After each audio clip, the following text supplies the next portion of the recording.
Welcome to the Millionaire Mindset, the next webinar in our 2017 NAU Alumni webinar series. Our presenter today is Rick Kahler, who graduated from NAU in 1999 with a master's degree in financial planning. In 2003, he received the NAU Distinguished Service Alumni Award. Rick is the president of Kahler Financial Group in Rapid City, South Dakota. He has authored 4 books on the psychology of money, has been a weekly columnist for the Rapid City Journal newspaper since 1991, and has authored hundreds of articles and white papers. His workshop, On-Site Healing Money Issues, was featured on ABC's 2020, referenced in a book by Winona Judd, and hailed in the Wall Street Journal as an innovative effort that combines experiential therapy with nuts and bolts financial planning. Rick has also served on several national boards and is currently a founding board member and past chair of the Financial Therapy Association. In today's webinar, Rick will share tips on how to spend like a millionaire, budget like a millionaire, work like a millionaire, and more. Thank you, Rick, for giving us your time and expertise today. Welcome. Thank you. Thanks for having me. You remind me, it was a while ago that I was hitting the books and going through my studies. We're going to talk a lot about money, and we were talking just a minute ago that we're going to be talking about some principles that aren't really widely disseminated. You don't hear a lot about money from this angle, certainly in the financial press. So what I find is most of us really don't understand money very well. And most Americans don't do money very well. 70% of Americans live month to month. It's kind of shocking that 75% of Americans would have to sell something or borrow to come up with $1,000. And 48% of Americans would have to sell something or borrow to come up with $400. So I think we have somewhat of an epidemic, a problem on our hands when it comes to money and saving and being financially responsible. 15% of Americans are insolvent, meaning that their liabilities exceed their assets. We find that 9% have invested or saved $100,000 or more, which is just shocking when you think about it.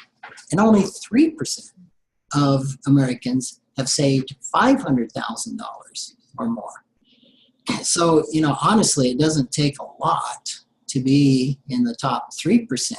And yet, by American standards, even $500,000 is a lot. Only 3 out of every 100 people have hit that mark. So, clearly, we need some help. And hopefully, we'll get a little education today that will raise what I call our FQ. We've heard of IQ, emotion or mental intelligence, and EQ, emotional intelligence. I think we need a lot of FQ, financial intelligence in the U.S. So let's start with what is money. And I have 2 kids, and they've been grilled on this all their life. So if you ever saw them and asked them this, hopefully they'll get this right. A lot of folks will say that money is energy, that money is a storehouse and value, and those are functions of money. But money is basically a social agreement. Money is what you and I say it is. There's one island down in the South Pacific where even to today, money is dolphin teeth.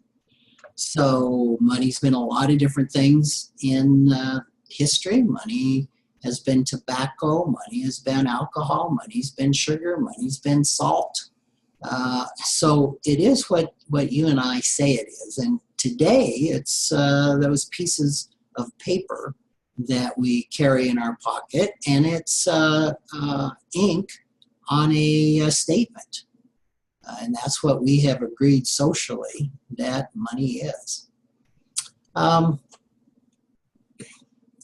thing that it's kind of hard to understand at first is that money isn't good and money isn't bad. I mean, money just is. Money isn't good or bad any more than tobacco's good or bad, or salt's good or bad, or dolphin teeth are good or bad.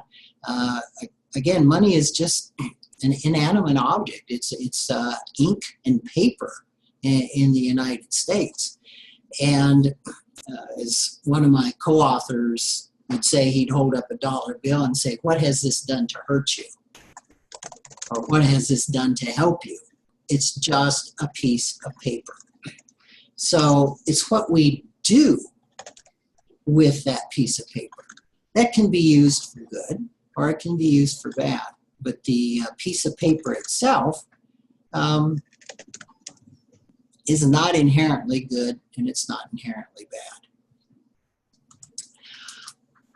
Also, it's kind of interesting in our society that talking about money, as important as we say it is really a 21st century taboo. Sorry, Rick. We'll see how these clips go. But it's just something that we don't talk about. And you might think about that, well, wait a minute. I read about money every day. It's in lots of news articles. What do you mean we don't talk about money? Some people would say we talk about money too much. But by talking about money, I mean this. When I'm giving this presentation at a live event, and maybe it's a convention, I'll ask them to do this exercise when we get done in the social events coming up.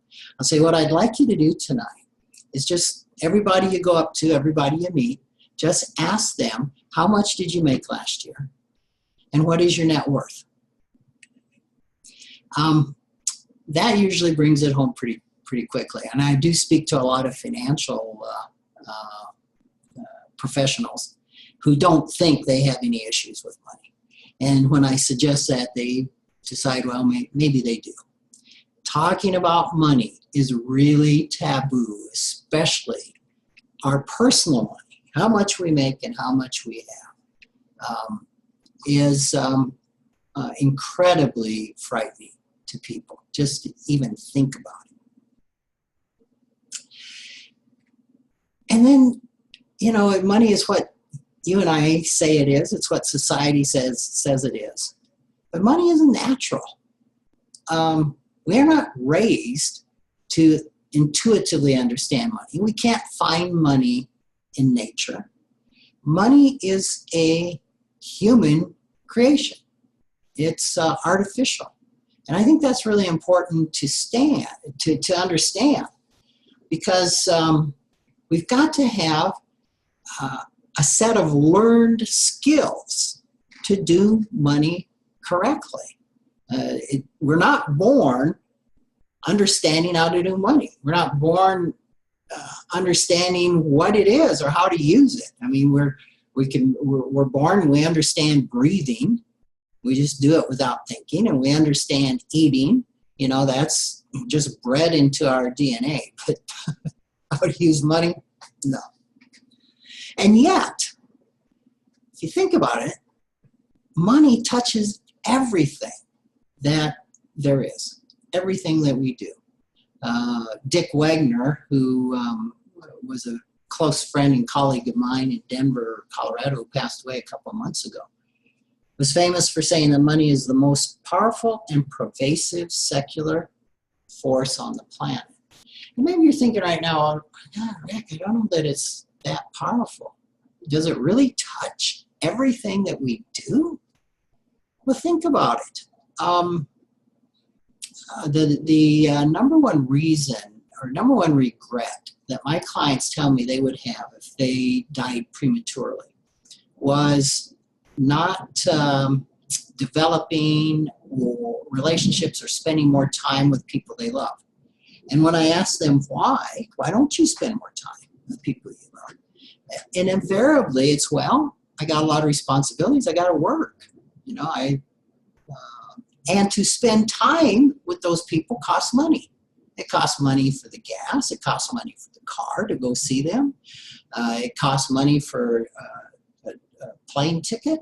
I mean, maybe what we do together, going out to eat, even taking a walk in Custer State Park is going to cost you the fee to get in.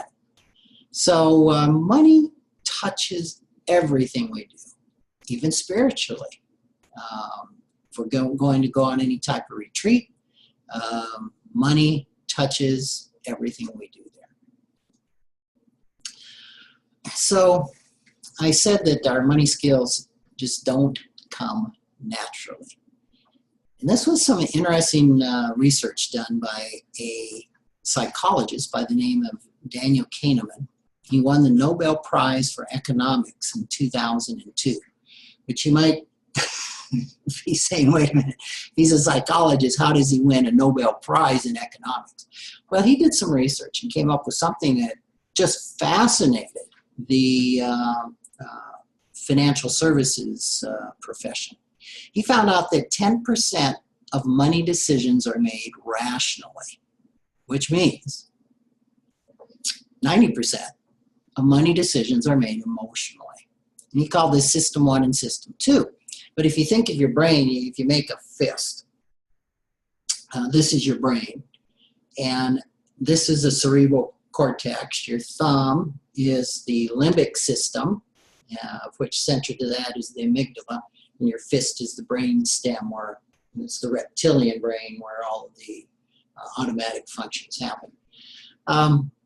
So 90% of all of our money decisions are made in this a little more ancient brain, this emotional brain that just responds in nanoseconds to stimulus. And in fact, when it responds, when it can actually flood this cerebral cortex, and we can basically lose our mind and we become disconnected, and that's chemically so. Well, most of us think we're making our money decisions up here real rationally and logically, especially economists, especially financial people. But they have the same brain that everybody else does, and 90% of those decisions are made down here emotionally. When I discovered this in about 1999, 2000, I thought, you know what, maybe I better find out a little bit more about how my brain works, how my clients' brains work around money. Because we're kidding ourselves that we make logical money decisions. And anybody that comes out of a CFP 4-year or master's course tend to think that people are very logical around their money. In fact, economics, the foundation of classical economics is that people make decisions that are in their best interest.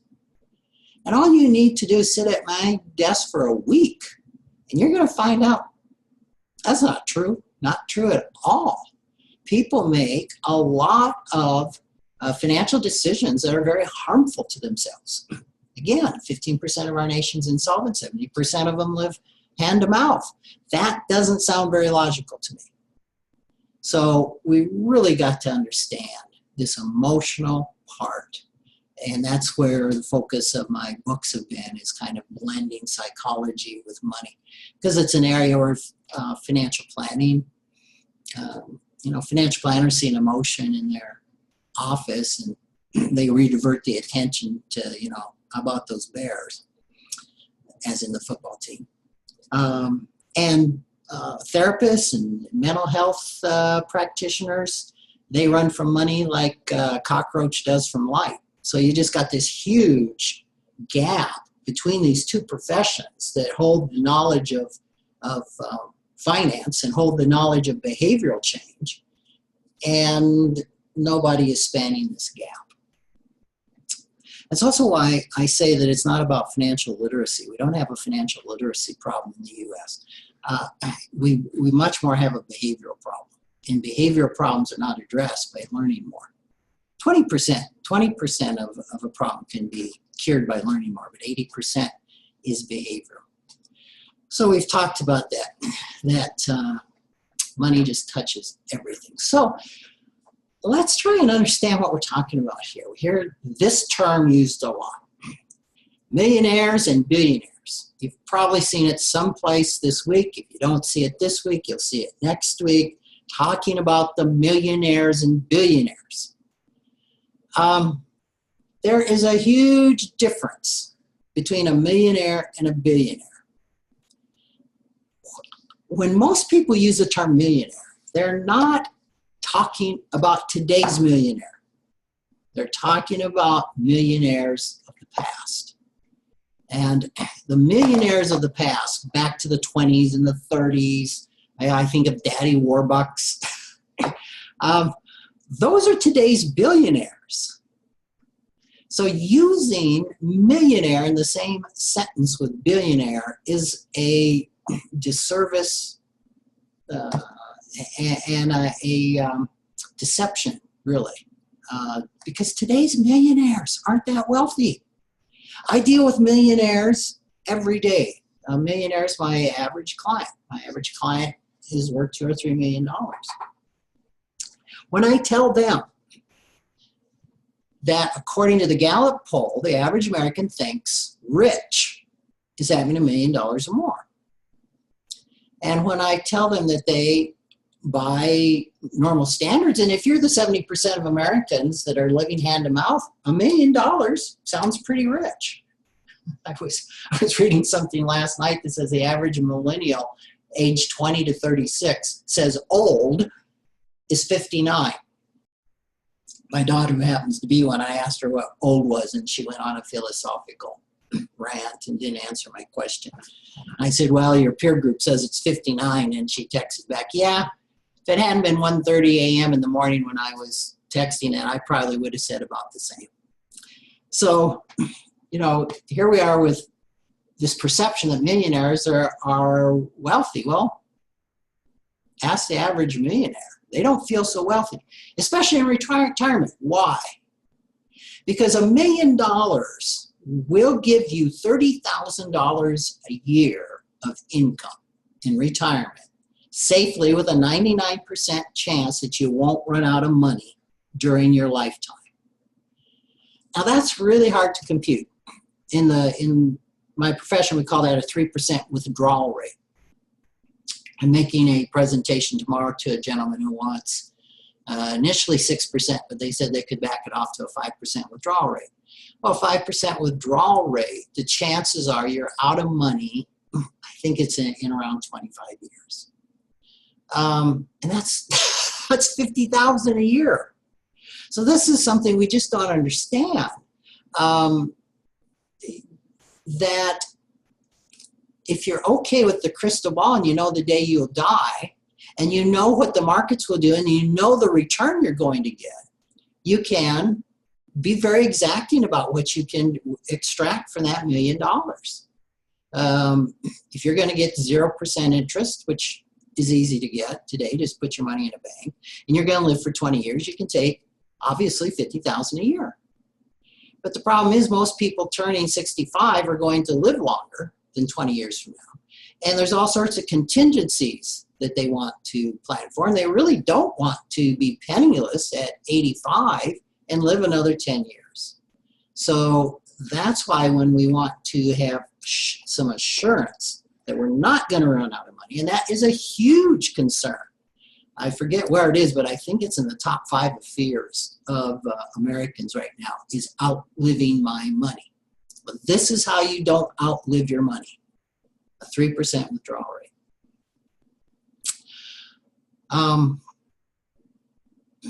So my position, what I say is everybody needs to be a millionaire.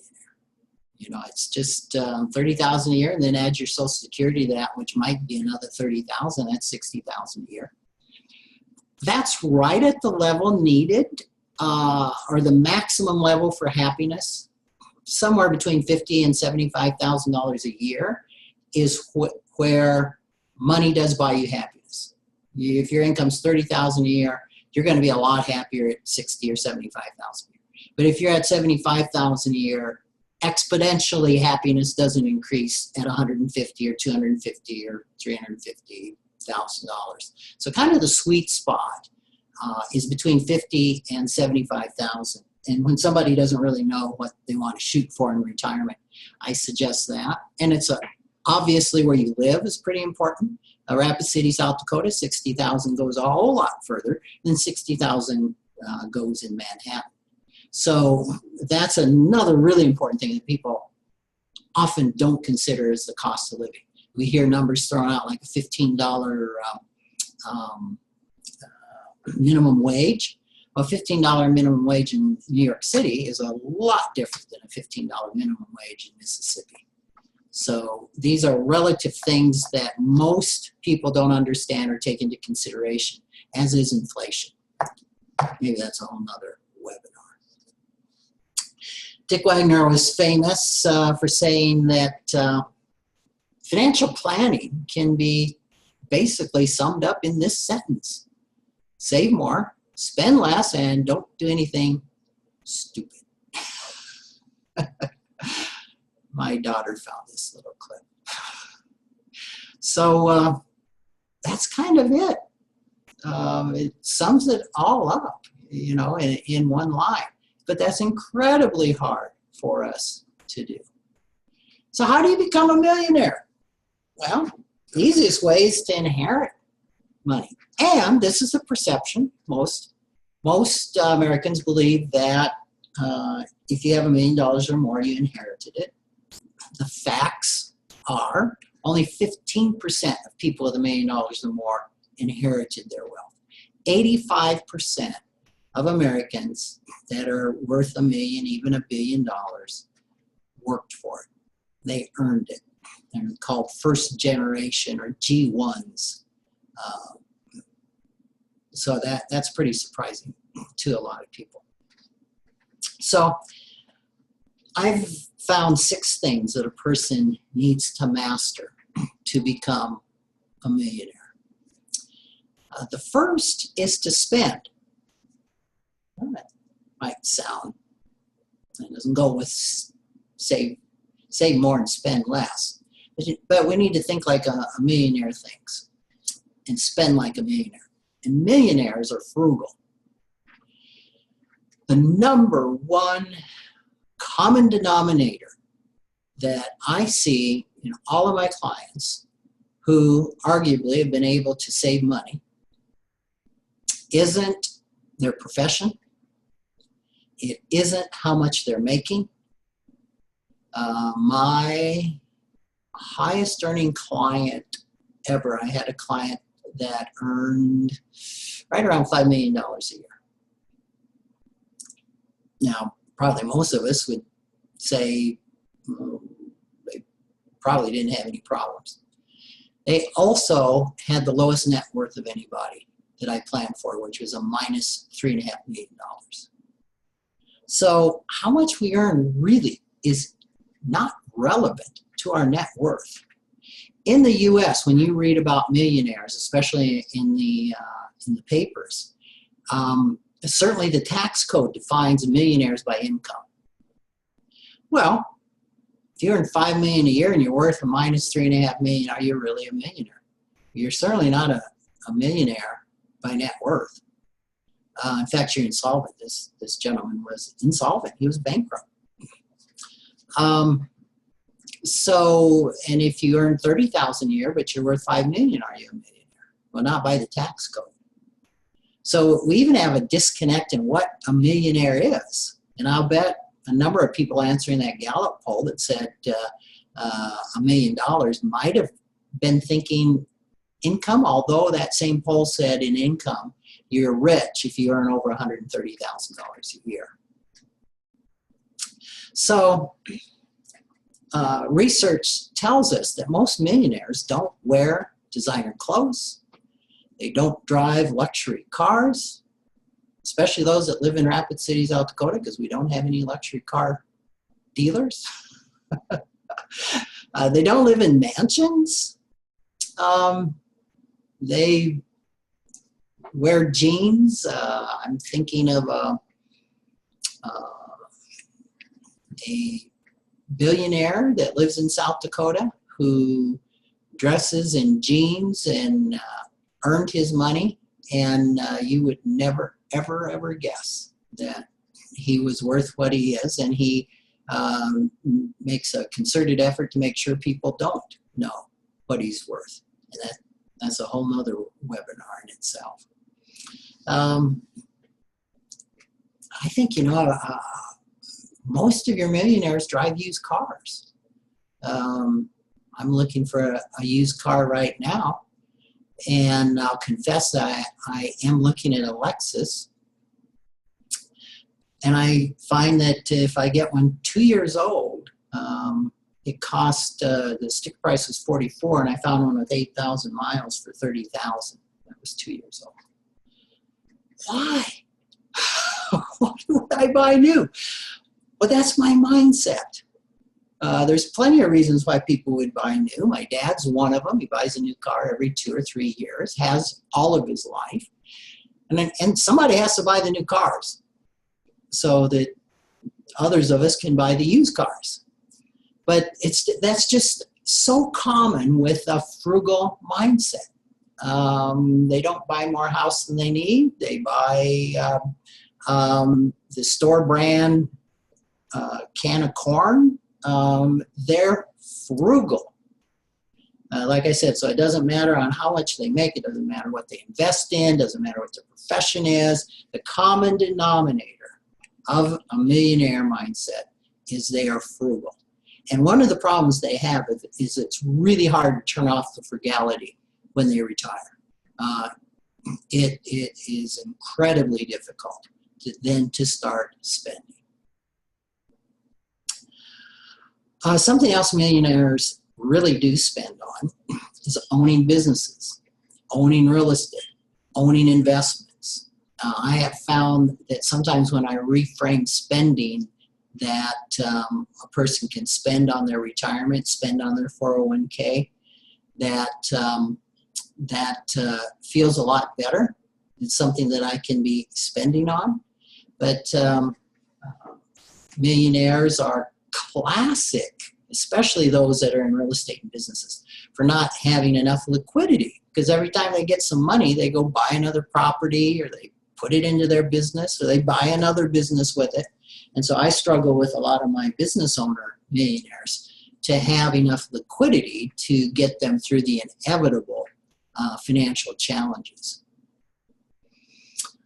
Okay, so we need to spend. Next thing we need to do is budget like a millionaire. Budget. That is a nasty term to most Americans. It means constriction and lack of freedom to so many people. Well, here's how a millionaire budgets. First, when they get a new job or their company does really well, they get a raise or a promotion, they don't change their lifestyle to match their new income.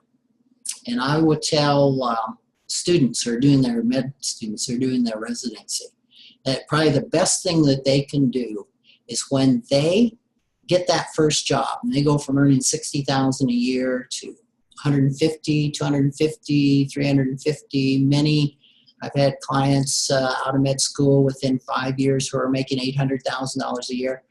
Don't change your lifestyle. Keep on the ramen noodles. Because if they can bank those dollars when they're used to that lifestyle anyway, it's not a sacrifice to stay on it necessarily. They can quit when they're 50 if they want to. At least they can have the option to do that. Because money saved early is way more powerful than money saved later in life. So this is what it looks like. For every dollar that a millionaire earns, they'll take 20 cents to pay their taxes. Now that's a close approximate. We're talking overall tax rates. I think Mitt Romney's coming to mind. I think his average tax rate was 22 cents out of the dollar. I think that's even though they are in a 40% tax bracket.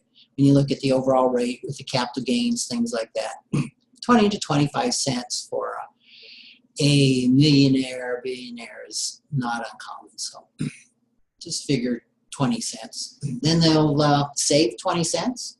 They'll put it into reserve. They'll put it into emergency funds.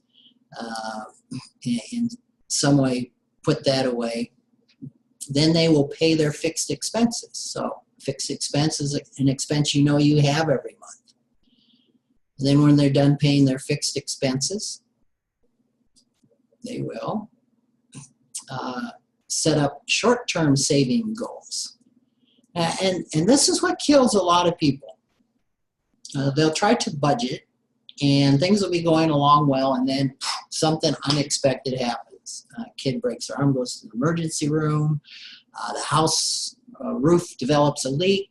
The car breaks down, and it blows the budget. Well, are these really unexpected?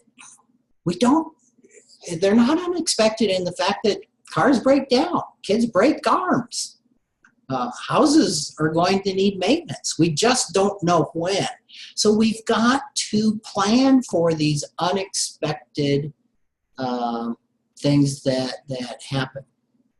So we need savings accounts for repairs, for vacations. You know, the average American puts their vacation on their credit card.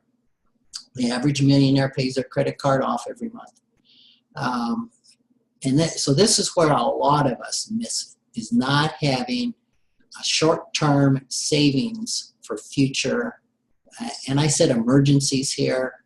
I don't know that there is much. There are emergencies when we don't have the money, certainly. And then whatever's left, they blow.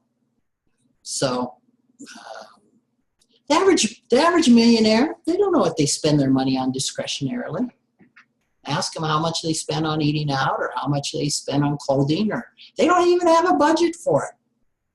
They budget top down. 20% to the government, 20% to save. All my fixed income, you know, my mortgage payment, all my bills are paid. Now I look at what's left and I blow it. So it's kind of a myth that a millionaire knows everywhere where their money's going. They don't need to know everywhere their money is going when they do it in this fashion. So I find that most millionaires live on 30 to 60 cents out of every gross dollar they earn. The average American spends the whole thing and then tries to figure out how they're going to make ends meet. They're short on bills, they're short on taxes. I don't mean to pick on the medical profession, but one of the things that I have seen with that profession is a real inability to save for taxes. And so they'll be spending that money and then get a $60,000, $70,000 tax bill and they'll have to borrow. They work all year paying it off, and they got to borrow the next year for taxes again. So it's a real trap when we get especially behind on taxes. And when you're self-employed, you don't have to set that money aside. You can put it into a savings account to use to make your estimated tax payments and things like that. But you have to stay out of the savings account. And that's real hard for some people to do. So let's look at number 3, working like a millionaire. Common perception is that millionaires are sitting beside their pool sipping martinis. Now, maybe that's some billionaires, but you don't find many millionaires doing this. What you're going to find is that the millionaires are going to be working. We've already said that 85% of all millionaires made their money first generation. So they invest in themselves. They invest in their career. Their career is their number one financial asset. And I would suggest it's your number one financial asset as well. Makes a ton of sense to invest in it. And this is where the commercial for NAU comes in. But as I understand, I don't think any of you need the commercial. It's really important. It's important to have the right education. I'm a great fan of vocational education. What wasn't said about me in the introduction was I started with NAU in 1972. I dropped out in 5 weeks. And I didn't come back for 20 years. But, you know, and I once had my accountant tell me, Rick, you're not the sharpest card in the deck. I said, okay, thanks. And he says, but the one thing I find that you do, Rick, is you go away, you get education, you come back and you just do it. So I decided that I wanted a master's in financial planning. And I applied, and they said, well, where's your 4-year degree from? And I said, what 4-year degree? He said, well, maybe you better get one. So I went to NAU, and we worked things out, and I got my 4-year degree 20 years later. Then I enrolled in my master's class. I had 7 years to complete it, and I took 6 years and 50 weeks to get it done. So your career is important. Invest in that. Most millionaires love what they do. That's so important. I don't know if we have to love it that much, but going to work is not a drudgery for most millionaires. It's something that they're passionate about and that they look forward to. I love this quote by Steve Jobs, who said, your work is going to fill a large portion of your life. And the only way to be truly satisfied is to do what you believe is great work. And the only way to do great work is to love what you do. So I tell my clients, find a job that you love, then work becomes play. And then we get paid for play. And that is that's a huge factor. But most millionaires have that one figured out. So here's some interesting stats. The average millionaire works 70 hours a week, is 5 times more likely to be readily available via email or text, is 4 times more likely to work nights, is 3 times more likely to work on weekends, and typically has some skin in the game. Now, I'm not necessarily saying this is great work, life-work balance, but this is the these are the stats, and I can relate to this. It typically takes what I call an owner's attitude to really make a financial difference in somebody's life. And to have an owner's attitude, there's usually some enjoyment, some fulfillment that a person is getting out of this. So while I don't recommend working 70 hours a week, I did that once. It's not really good for relationships. I think some balance is good. This is the mindset of the average millionaire. And having some skin in the game is pretty important. Talk to a millionaire about people buying into their company, or the importance of getting an attitude. They usually will talk about it's important to have some of your capital on the line. So we need to then consider failing like a millionaire. Oh, wait a minute. Millionaires are successes, right? They don't fail. Well, the average non-millionaire, and this is again comes from research, makes 1.6 serious financial, career, or business mistakes. I mean, these are the doozies. Just fall on their face. Millionaires, on the other hand, average making 3.1 major financial mistakes in their lifetime. And the research didn't say, but my hunch is that the non-millionaires probably give up pretty easily. When they make a financial mistake, they may not be as resilient to get up and try again. I think your typical millionaire, because of their passion in what they do, because of their conviction, because of their entrepreneurial spirit, not in every case, but in many cases, will take a stab again. I counted up my major financial mistakes the other day, and I came up with 6. I was thinking maybe I should be a billionaire by now. there may be no credit after 3.1, so I'm really not sure.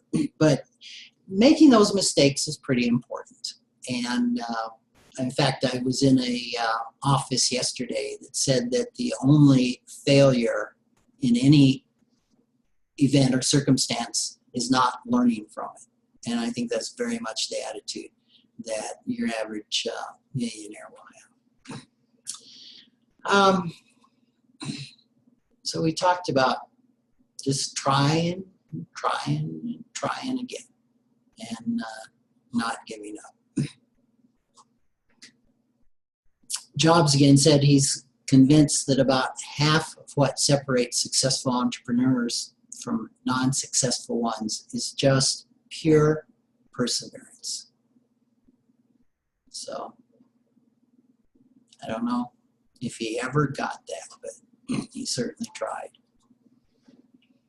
So let's take a look at another tenet of how millionaires think, and that's they network. Millionaires learn that they need to ask for help, and they need to ask for what they need. That they're not an island. They're not going to do this all by themselves. So they put together networks, and they know where to go for help. They understand that we're not going to become successful in a vacuum. We need to build these alliances with people that we can call on, people we can learn from, mentors, people that we can model our lives after. So I think that's important. What's running through my mind are a lot of quotes about surrounding yourself with people that are smarter than you.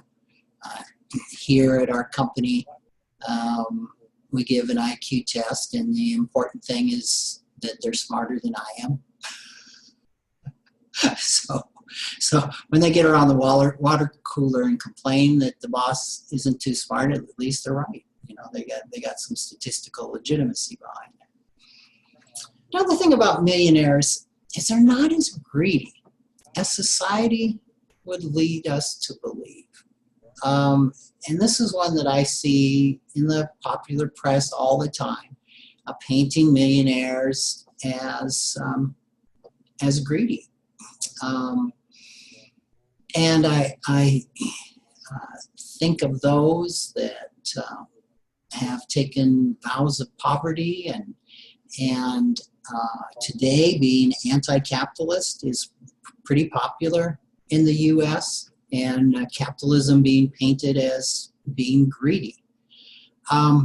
Interesting thing, I did a little study on capitalism and greediness. From what I can determine, capitalism came about in the 1400s. And a real important part of capitalism is the ownership of property, private property. And when I look at greed, I can trace that way back to before Christ as a condition of the human heart. So I think when we're talking about being greedy, I don't think it really matters what economic system that we're under. Capitalism, from what I can do, and I wrote a column on this not too long ago, just the increases in the last 200 years in newborn deaths and poverty. In fact, world poverty has gone down in the last 10 years, even more. I mean, it's just incredible. When you look at, I wish I had those stats in front of me, maybe I'll incorporate them in this talk in the future. But when you have the stats of where we've come in the last 200, 150, 20, 10 years, it's astounding. And most of that has happened since capitalism. Today 53% of the globe is living in a democracy, when I think 100 or 200 years ago it was 1% or maybe 3%, something like that. Anyway. So my point is, millionaires give back most millionaires I run into are very generous. You take a look at what Bill Gates is doing. You take a look at Warren Buffett. While they've made billions and billions and billions, they have and are giving back billions and billions and billions. It's not to say every millionaire gives back. That's not true. But they give back far more than what I think they're given credit for. Finally, to think like a millionaire. Millionaires use money as a tool. It's not a goal. I don't know too many millionaires that have a certain goal of becoming worth this much or worth that much. I know I certainly had a goal of becoming a millionaire when I was 40. I don't remember if I don't think I made that. So they'll have that there, but typically it's a tool that they're using. Money's kind of a game. Money is a way to keep score for a lot of millionaires. And a lot of my clients, I remember many years ago, the president said some things that all millionaires and billionaires do is sit around counting their money. And I was thinking, boy, that's not like a lot that I know. And when I get with my clients, we do count. And it's probably the only place in the world to get a pat on the back when we take a look at what has happened in their net worth from last year to this year. And that's kind of the reward for the sacrifices, the reward for putting into the 401ks is to take a look at that and see that it's actually growing. We talked about how people make financial decisions emotionally. And the one thing that a millionaire has done is they've been able to redirect that emotional satisfaction. When they think of for example, when most of us think about putting $10,000 into an IRA or $10,000 into a vacation to the Bahamas, the Bahamas wins hands down. We can feel the ocean breeze and see the sea and the sand and having fun and connection with who we're with. An IRA going off to a black hole, not much emotional enjoyment there. Which again is, I think, a reason that 70% of Americans don't have anything. The millionaire reframes that whole thing. They look at spending the $10,000 at the Bahamas right now as a negative emotion that, boy, if I do that, I might go to the poorhouse. I might not have any retirement. But if I send this $10,000 into my 401k, I can go 3 months a year to the Bahamas when I retire. And so they've reframed the emotional juice. They still are making what gives them the best emotional juice for their decision, but they've completely reframed it. So we've talked about the gratitude. Most understand that experiences will bring happiness, not buying things.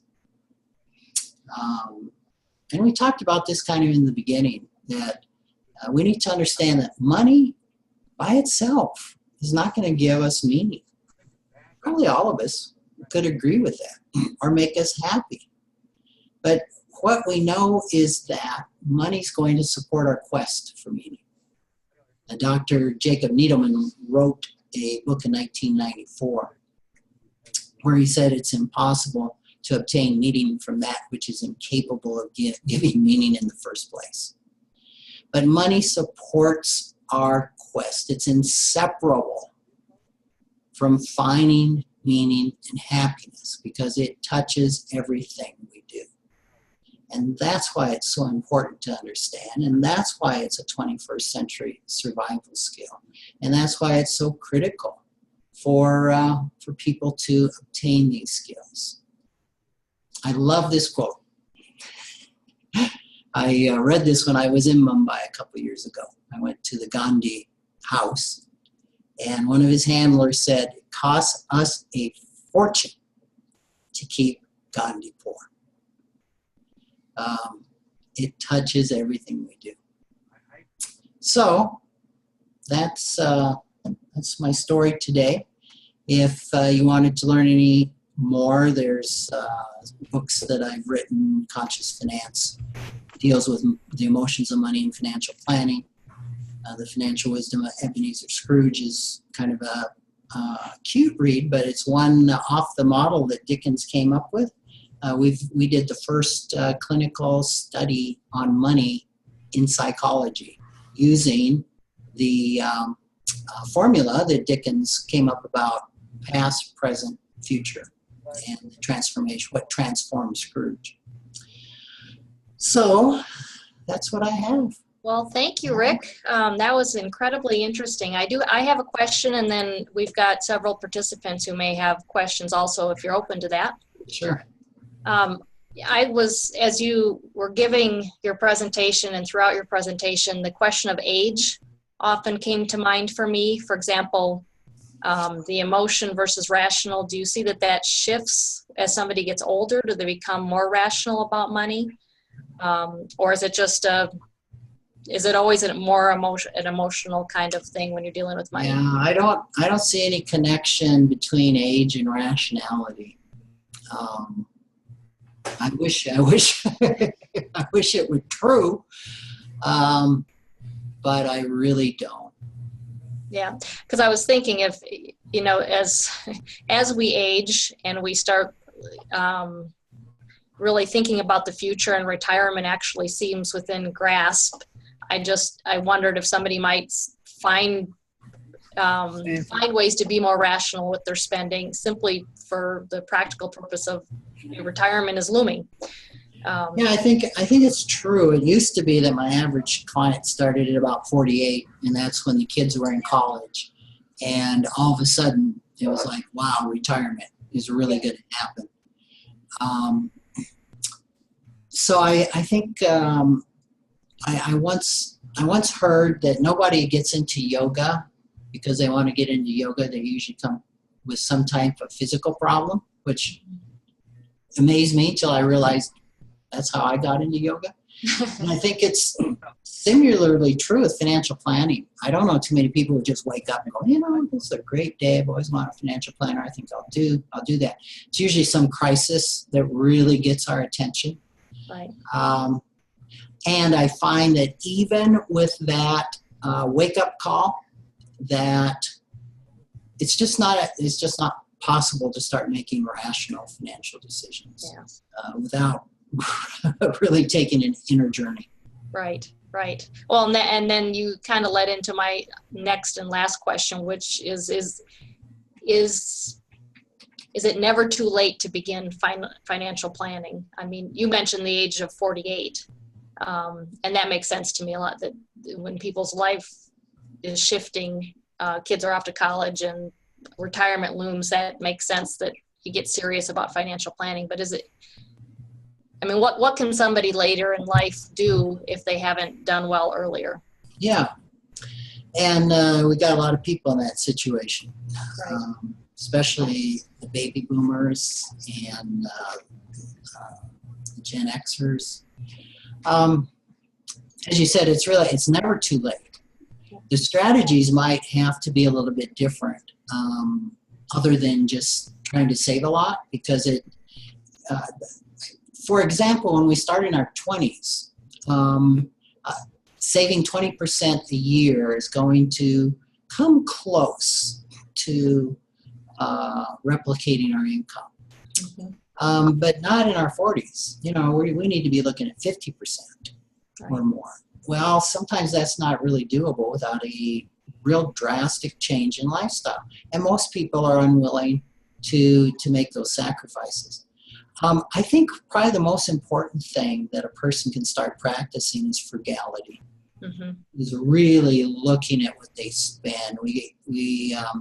I'll tell somebody whichever budget item, whichever expenditure that you make that is the one you don't want to cut, that's off the table, it's probably the one that's breaking the budget. Yeah. And we have a real emotional hook to. And I can just give story after story of people that it was the second home, but we're not going to cut that. Or one renter had was paying a handyman to do repairs and stuff around their rental home. Made perfect sense to them. But we really have to work hard. And one thing that I think is going to become more common, and something that we're looking at giving more advice on, is moving outside the U.S. Retiring to a place like Ecuador or Panama or places like that, where the dollar goes so much further and one can live on Social Security in pretty nice style. Again, most people won't consider that, but it really, the later in life we are, the more flexible we need to become, because the decisions need to be a little bit more out of the box. Yeah, interesting. Does anyone else have any questions? As I said, we have several alumni who have joined us. You should all be unmuted, so if you have a question, you should just have to talk. Okay, well, I don't see that we have any questions. Oh, go ahead. Yes, Mr. Keller, this is Keller Duran. First off, thank you very much for taking your time out of your busy schedule to conduct this presentation. I had a question about real estate. Would you recommend real estate as one of those alternative investment vehicles to either augment your financial plan, or maybe even exclusive to offering some wealth in your plan? Yeah, I'm probably not a good one to ask about real estate, because I was in real estate. I've held a broker's license in South Dakota since I was 19. So I'm a little biased toward it.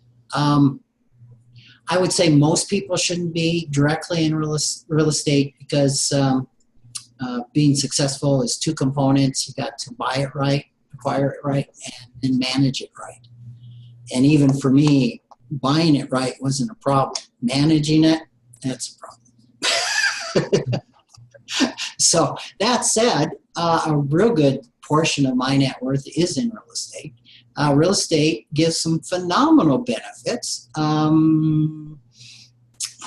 recently bought some duplexes, and the cash flow on those is about 4% a year. Well, in a diversified portfolio, say a 60-40 portfolio, we're looking at maybe about 5.5. But the difference is that 5.5 in the diversified portfolio includes inflation, and the 4% on real estate is just cash flow. It should be on top of inflation. I say should be, because theoretically the property is going to keep pace with inflation, maybe even outpace inflation. So I find that real estate, even in single-family homes, can give some pretty nice cash flows, certainly in income properties. So, a good percentage of my clients own real estate, just because of my expertise in that, which is a little unusual for a financial planner. But for the right person, real estate can make a lot of sense, especially for a business owner. It makes a lot of sense to own their building. Back to medical professionals, I've seen medical professionals make more off the property that they own, the office building they own, than what they save. Thank you. If I can follow up with the last question, then then as an overall general consensus, would you highly recommend, similar to a diet in calories intake per day, that your calorie intake should be less than what you exert in order for you to build wealth? Yeah, there's an amazing correlation between weight and money. Interesting. And it really is. I have noticed that in workshops and things I've done, and I've helped kind of start something called financial therapy, that there's more of a correlation of people who are overspenders with being overweight. Now, if you just look at the U.S., that can make kind of some sense, because 2/3 of the U.S. is overweight, and 2/3 of the U.S. lives hand to mouth. That does not mean everybody who's overweight doesn't save, and that somebody that, but there's a correlation. And interesting enough, University out of Munich, just in the last few years, did the first research I found on this, and found there is a correlation between being overweight and over indebted. So to that, getting back to your point, for the most part, I'll probably get, if this was being broadly broadcast, I get hate mail on this one. But to a large part, gaining weight is a calorie issue. You know, if I eat 2,500 calories and my expenditure is 2,000, I think there's a pretty good probability I'm going to gain weight. And if I exercise and I'm burning 2,500 and I'm eating 2,000, I think there's probably going to be some weight loss. Not in every case, and understanding metabolism and a lot of other issues, but generally speaking, I think that's true. It's absolutely true with money. We cannot build wealth if we're certainly if we're spending more than is coming in. And to the frugal mind, this is, as you're probably getting from my energies, just, you know, how can we think that way? But many, many people do. They just don't get it. And so that's why the average millionaire spends 30 to 60 cents on every dollar, because they get it. I can't be spending more than what I'm taking in. So I think it's really crucial to building wealth. And it's crucial to running companies. It's crucial to running states. The only entity in the world that can spend more than they take in is a currency creator, meaning the U.S. government, the UK, Japan, China, because they own a printing press. So arguably, they can never go bankrupt as long as somebody's willing to take their currency. That's the only entity that I know that can stay afloat and spend more than they take in. Thank you. Thank you, Kelly. Great questions. Anyone else? We have time for one more question. Okay, Rick, well, we're at the top of the hour. I really appreciate your time and sharing your expertise with us. It was fascinating. I found it to be really great. So thank you again for your time. I appreciate it. Yeah, thank you for having me. It's been fun. Have a great day, everyone. Okay, take care.